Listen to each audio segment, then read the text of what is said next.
There's a rumor that the Camaro could get the LT2 engine from the C8 Corvette, and the internet has absolutely lost its mind over the brand new Acura Integra. Let's dig into this. So here's the headline. Wild rumors suggest LT2 Corvette Stingray engine for 2023 Chevrolet Camaro. So this rumor comes from GM Authority here, and the author is Jonathan Lopez. I read the article, can't quite find the origination of this rumor, so I'm not quite sure where he picked it up. Perhaps some forum somewhere? So just that you know, the current generation Camaro doesn't really have the brightest future right now. There isn't really something from General Motors which tells us that the Camaro is going to continue. Yeah, we can go on to the website here for 2022 and we can go ahead and configure a Camaro, no problem. We can definitely see that with the SS starting at about $43,000, I can definitely get the LT1 engine, 455 horsepower, 455 pound-feet of torque. So this rumor is definitely not going to be for 2022. I'm on the 2022 configurator page. So here's the specifics of the rumor. It says the LT2 would replace the naturally aspirated 6.2-liter V8 LT1 engine currently offered on the Camaro SS and LT1 trim levels.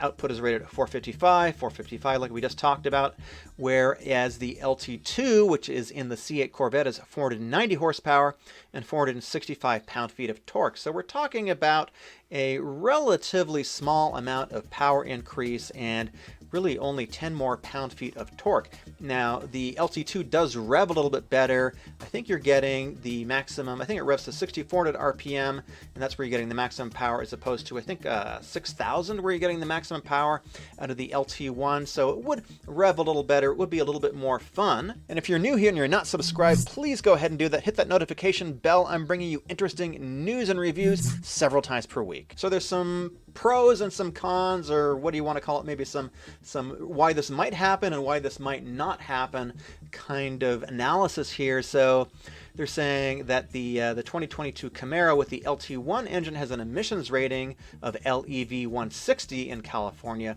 while the LT2 and the Corvette has an LEV rating of 125. So the LT2 is a little bit cleaner. So that's on the might happen side. And also on the might happen side, the LT2 engine has some changes to the fuel delivery and the fuel management system, and the engine has been recalibrated ever so slightly.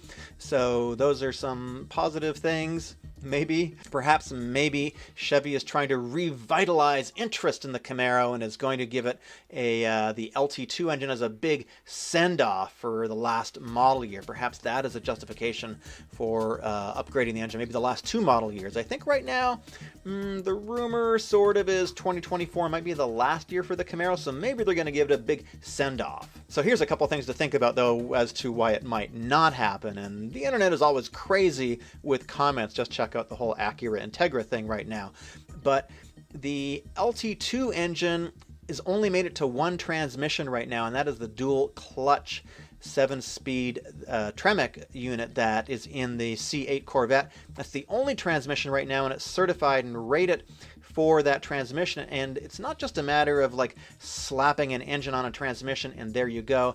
When a transmission has made it to an engine, there's a lot of things that have to happen from a regulation standpoint, from a fuel economy standpoint, from a programming standpoint. There's a lot of stuff that goes into it. It's not just, you don't just slap it together and hope it's good to go. There's really a lot that goes into these things to calibrate these to make sure they work well, etc. So right now, that's the only transmission, and that transmission is only available for a rear transaxle. In other words, it's designed specifically to work as a rear wheel drive transmission. The other thing, of course, is that the Camaro really isn't selling that hot. We're still over here at GM Authority, and we're looking at the Chevy Camaro sales for Q3 of 2021. And it looks like they delivered 5,200 units in Q3 of 2021. So that's a decrease of about 38% compared to the 8,400 that they sold in Q3 2020. And of course, I know that we have all these production constraints, and that is definitely part of it. But that is not a particularly big, enticing, exciting sales number when we know that Chevy is selling as many C8s as they can possibly make, and the profit margin on those is going to be a whole lot higher than it is in the Camaro, because the C8 starts at $60,000, $61,000. nobody's buying them at 61. They're all going out the door for like 75 as an average sticker price. Whereas the Camaro, not quite sure what the average sticker price is, but it's probably around $45,000. But here, if we compare the Camaro to its two closest domestic rivals, the Dodge Challenger, the Ford Mustang, we can see the Challenger sold, this is year to date 2021, sold about 44,000 units.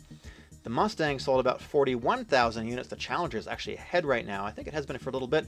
And then the Camaro, 15,000 units. This is not a big seller, unfortunately. And if we look at the sales compared to 2020, about 22,000 units. That's a pretty significant decrease. And at the peak sales, I think it was selling close to 60,000 units per year, when the Mustang at that same time period was about 80,000. And unfortunately, I don't think the Camaro is all that long for this world, really, because if you look at the press room for Chevy and see what's on the homepage of this, it's all about the new Z06. And I went looking for video to make this video because I sometimes use B-roll from the manufacturers, and the most recent B-roll that I could find over here in Chevy for the Camaro is for 2019. In fact, it's actually difficult to find the Camaro on the Chevy press room website. And in other news, Acura just introduced the brand new Integra Cross Tour. Or at least that is the running joke on the internet right now, along with a bunch of other jokes. So the internet is going absolutely insane. They're losing their minds over this new Integra. Let's kind of dig in and see what is really going on here and why people are so upset. In my mind, it really boils down to a couple things. And the most important thing is this 3/4 profile. People definitely do not seem to like this, and they're very, very vocal all over the internet about this 3/4 profile angle. And I think what people were really expecting was this. We've got this gorgeous prototype looking thing here, which of course is a 2-door, and we have a steeply raked windshield, and we have this beautiful curve going back into a little spoiler back here, and a sort of compact looking hood, and of course these huge wheels. And people were really looking for something that looked like this sort of concept. And I think we're very far away from the concept and reality. And of course, Toyota is pretty guilty of this too with the original 8.6. The prototype looked great, and the actual 8.6 that came out in 2012, people weren't all that crazy about that. At least I wasn't. Maybe I'm wrong. There was also the Supra. So Acura is not the first manufacturer guilty of this sort of disconnect between the prototype and reality. But this is the prototype that they delivered to us, and here's I'm a little bit confused. Like, I get it, people don't like the look of the thing, but here's the reality.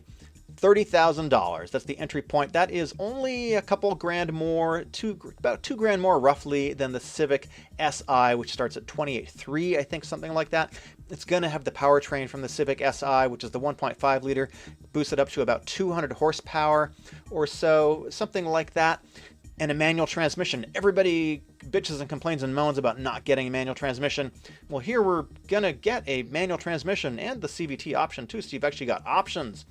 Now, it's only about $30,000, which is, if you're looking for a more premium kind of Civic Si, that's always what the Integra brand has been about. The Acura has always been about something a little bit more luxury, a little bit above Honda, but you're not like splashing out and spending like $40,000 for an Integra.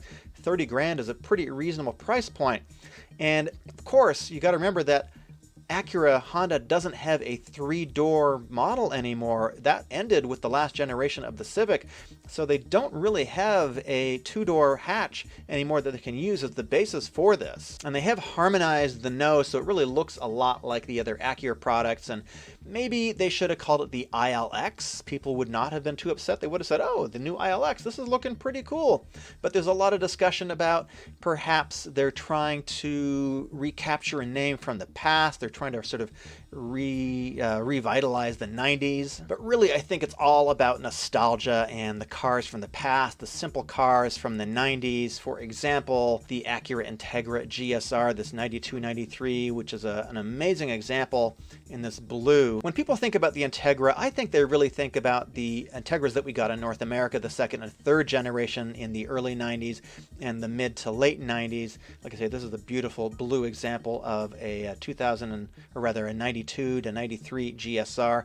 In fact, my dad had one of these, In fact, this is me driving it on track near Toronto at Shannonville. I have some very, very fun memories of this car. Here's another one as I'm going towards the apex. I don't really know if I actually hit the apex there, but I certainly was trying. I remember some understeer. I remember driving this thing, and I remember just how simple it was and how much fun it was. And this 1.7 liter engine was a revelation. It revved up to, I think it was making maximum power 7,200, something like that. Correct me if I'm wrong. Not much torque, maybe 117 pound-feet of torque, but it was a simple car, a lot of fun to drive, and people were sort of pining for that again. And of course, people love the 3rd gen Integra too, and people are looking at this and going, why don't we get 2 doors with the new Integra? What's the deal with this? And the reality is that 2 doors just don't sell anymore unless it's like a pure sports car like the GR86 or the Supra or the brand new Z. The last generation was the last generation of the 2-door hatchback for the Civic. That's now gone. The GTI, which is now just the Golf R, 4-door hatchback. Even the Veloster N is a 5-door hatchback configuration. 2 doors just don't sell anymore in this country. Everybody loves CUVs. They all love crossovers. Cars have gotten bigger.